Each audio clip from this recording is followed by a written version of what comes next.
సంపత్ కుమార్ గారి election affidavit, మొన్న పోటీ చేసినప్పుడు ఎన్నికల అఫిడవిట్ ఇది. అయితే ఇందులో వారి సతీమణి మహాలక్ష్మి గారు ప్రభుత్వ ఉద్యోగి, టీచర్ అమ్మ. ఇక స్కూల్కు రెగ్యులర్గా వెళ్తున్నారో లేదో, అసలు వెళ్తున్నారో లేదో నేను ఇక ఆ అంశంలోకి వెళ్ళా. చాలా చిన్న విషయము, వాళ్ళు ఏదో మేనేజ్ చేసుకుంటున్నారంట. కానీ ఇక్కడ ఎలక్షన్ అఫిడవిట్లో agriculture land, non agriculture land అన్నప్పుడు మొత్తం నిల్లు నిల్లు నిల్లు నిల్లు నిల్లు, అసలు అరే పాపం ఏమీ లేదు అన్నట్టే మొత్తం నిల్లు నిల్లు నిల్లు అని పెట్టిర్రు ఇది మొన్న.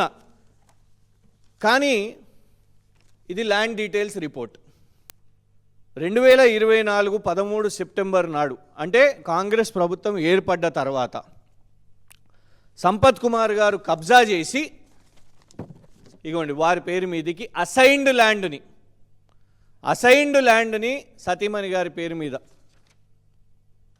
Pattadar S S Mahalakshmi, husband's name S A Sampath Kumar, assigned భూమిని కబ్జా చేసుకొని ఇవాళ వారి సతీమణి గారి పేరు మీదకి ఇవాళ సంపత్ కుమార్ గారు రిజిస్ట్రేషన్ చేయించేసుకున్నారు.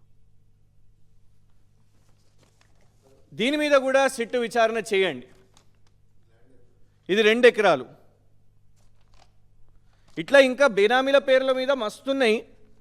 ఇన్సైడర్ ట్రేడింగ్లు అవన్నీ కూడా చేస్తున్నారు. సయ్యద్ బాషా అవన్నీ కూడా బయట పెడతారు మీ ముందు.